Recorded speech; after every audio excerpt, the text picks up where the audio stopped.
Bismillahirrahmanirrahim. Alhamdulillahirabbil alamin. Allahumma shalli ala sayidina Muhammad wa ala ali sayidina Muhammad. Assalamualaikum warahmatullahi wabarakatuh. Jawab salamnya lemes. Assalamualaikum warahmatullahi wabarakatuh.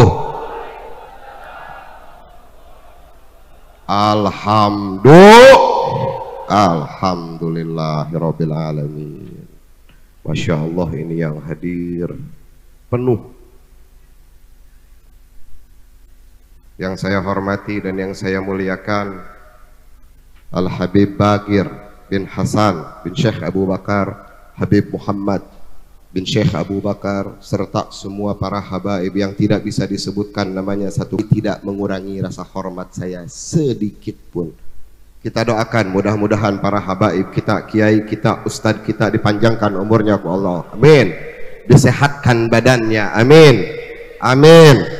Suka doain ustadz, kiai, habib suka? Jarang. Kebanyakan minta air, doa. Jadi kalau ngedoain kiai ustadz itu jarang. Tapi pas kita ada kebutuhan, kita datang sama ustadz. Kita ada masalah dalam hidup, kita datang sama kiai, sama habib. Minta air, doa. Pusing dah. Baik, sebelum dimulai, saya punya jatah 10 menit. Perlu sedikit kita fahami. Maaf, tidak bermaksud menggurui, karena sebetulnya saya tidak pantas berdiri di sini. Jujur, saya baru tahu mau ceramah barusan pas disebut, Pak. Datang niatnya ke sini hadir. Tahu-tahu disebut sama Ustadz Sultan, jedag, astagfirullah, ini gimana ceritanya nih? Aduh, ini jebakan Batman ini. Sedikit ketaatan kita, kecintaan kita kepada Allah, kepada Nabi, itu tidak bisa dipisahkan. Ketika kita mengaku kita cinta sama Nabi Muhammad, cinta nggak sama Nabi Muhammad? Semua kalau ditanya mengenai cinta atau tidak sama Nabi, yakin 1000% akan mengatakan cinta. Tapi perlu dipahami, kecintaan kita kepada Nabi itu berbanding, alias seperti mata uang, tidak bisa dipisahkan. Cinta dan taat sama Nabi itu harus bersamaan. Jadi tidak bisa kita mengaku kita cinta sama Nabi, kita cinta sama Nabi, cinta, tapi maaf sholat subuh jam 8, duhur asar disatuin, maghrib isya ketinggalan. Apalagi nih anak-anak muda, hati-hati nih anak-anak muda. Saya miris melihat anak muda zaman sekarang. Kalau ditanya, semua pasti punya handphone kan? Biang masalah umat Islam saat ini handphone. Anak muda sekarang, Pak, saya nggak bisa bayangin kalau ditanya 10 tahun lagi atau 15 tahun lagi Indonesia bakal bagaimana, saya tidak bisa bayangkan. Kenapa? Anak muda sekarang subhanallah pinter-pinter cari duit. Slot. Kalau di sini ada yang suka main slot, kita doakan mudah-mudahan HP-nya meledak. Itu nggak di mana anak muda zaman sekarang slot. Kalau sudah umurnya 20, 25 mending. Tapi di sini saya nggak tahu. Tapi kalau di Jawa Barat, Pak, ada anak-anak SD sudah main slot, Pak. Anak SD, ya Allah, itu pasukan apaan ya? Anak SD 10 tahun, 11 tahun main slot.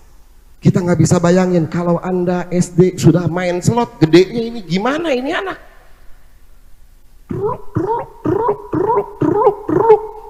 Kayak enggak nyung sebelumnya.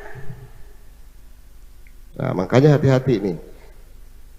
Kecintaan kita terhadap Nabi dan ketaatan kita terhadap Nabi itu tidak bisa dipisahkan. Apabila kita mengaku cinta sama Nabi mutlak, orang kalau yang namanya cinta bakal mencari tahu sosok yang dicintainya, mengikuti apapun yang diucapkan oleh orang yang dicintainya. Acara-acara seperti ini pagi ini Maulid itu penting. Kenapa? Karena di dalamnya diceritakan sejarah daripada Nabi Muhammad SAW. Dikenalkan Nabi Muhammad kepada kita, Pak. Karena kalau umat kita sudah tidak mengenal lagi sama Nabi, selesai. Saya teringat satu kutipan kitab Fiqhus Sirah karangan Dr. Said Ramadan Buti. Di situ disebutkan acara-acara seperti ini itu salah satu fungsinya fahmu syakhsiyatir rasulin nabawiyah, fahmu untuk mengetahui syakhsiyatir rasulin nabawiyah, mengetahui sepak terjang baginda Nabi Muhammad sallallahu alaihi wasallam min khilali durufihi wa hayatihi allati asha fiha, dari selak-selak kehidupannya Nabi, dari sejarah Nabi kita bisa tahu bagaimana dulu Rasul berhubungan dengan para sahabatnya, bagaimana dulu Rasul berhubungan dengan kerabat-kerabat Nabi yang muslim ataupun yang belum masuk Islam, bagaimana Rasul dulu memperlakukan istri-istrinya, bagaimana Rasul menghadapi kaum Yahudi yang saat itu berhidup berdampingan di Madinah. Perlu difahami, ketika Nabi diutus, bangsa Arab saat itu agamanya ada 4 macam, Pak. 1, Yahudi. Di mana kaum Yahudi itu tinggal? Mereka tinggal di Madinah, Pak. Yang kedua, Kristen atau Kristen Nasrani. Di mana mereka tinggal? Di Najran. Najran itu satu kota perbatasan antara Saudi Arabia dengan Yaman.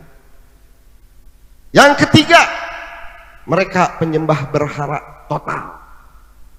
Yang keempat, mereka yang menyembah dengan sisa-sisa syariat Nabi Allah Ibrahim alaihissalam. Jadi terbagi 4 macam. Ketika Rasul masuk menyebarkan Islam, saat itu terbagi 4. Bagaimana Rasulullah menghadapi mereka dan dakwah kepada mereka, itu semua diajarkan oleh Nabi Muhammad. Tinggal kitanya mau atau tidak buka kitabnya. Maulid isinya apa? Sejarahnya Rasul. Siapa orang yang pertama kali membukukan kitab sejarah, menuliskan sejarahnya Rasulullah SAW? Dan kenapa itu ditulis sejarah Nabi? Alasannya apa? Sebentar, minta waktu tambahan 5 menit. Alasannya apa? Yang pertama menuliskan sejarahnya Rasul namanya Urwah bin Zubair. Siapa Urwah bin Zubair? Anak daripada sahabat Nabi Zubair ibni Awam. Zubair bin ibnu Awam menikah dengan seorang perempuan namanya Asma, anak daripada Sayyidina Abu Bakar As-Siddiq. Sayyidina Abu Bakar punya anak perempuan namanya Asma, nikah dengan Urwah bin Zubair. Punya anak namanya menikah dengan Zubair bin Awam, punya anak namanya Urwah bin Zubair. Dalam bentuk makhtutot ditulis sejarahnya Rasul. Karena saat itu masih banyak sahabat Nabi. Beliau bertanya langsung, ditulis. Bagaimana Rasulullah ditulis? Wafat Urwah bin Zubair pada tahun 92 Hijriah. Tulisan itu diteruskan oleh seseorang yang bernama Abban bin Uthman. Sayyidina Uthman bin Affan punya anak namanya Abban. Diambil, dilanjutkan tulisan itu. Ini asal muasal sejarahnya Nabi. Abban ibn Uthman wafat pada tahun 105 Hijriah. Diambil tulisannya oleh seseorang yang namanya Wahab bin Munabbih. Sebagian orang menyebutkan Wahab bin Munabbah atau Wahab bin Munabbih. sampai detik ini mahtutot tulisan tangan Wahab bin Munabbih ada di negara Jerman di satu museum. Ada satu kota namanya Heidelberg, susah sebutnya juga. Di kota ini, kota pelajar, ada satu museum. Tulisannya Aban ibn Uthman sampai detik ini ada di sana. Wahab bin Munabbih meninggal dunia pada tahun 115 kalau tidak salah. Meninggal dunia diambil oleh Ibnu Syihab Az-Zuhri. Ibnu Syihab Az-Zuhri siapa? Cucu atau cicit dari Abdullah bin Harith. Abdullah bin Harith punya kakak atau adik namanya Zaid bin Harith, sahabat Nabi. Lanjut. Setelah itu wafat Ibnu Syihab pada tahun 124 Hijriah.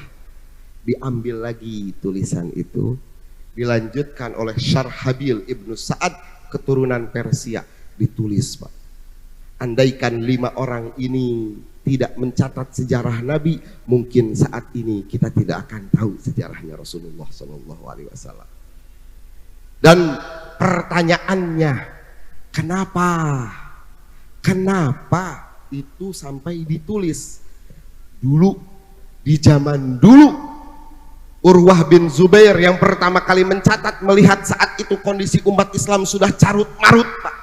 Mereka sudah mulai lupa dengan nabinya. Kata beliau, kalau sekarang saja sudah seperti ini, apalagi nanti umat di akhir zaman mereka tidak kenal nabinya, bagaimana kondisi umat Islam?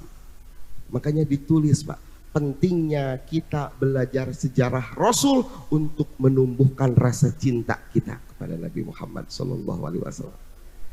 Segini saja yang dapat saya sampaikan. Ini udah kelewatan 10 menit, lewat 5 menit.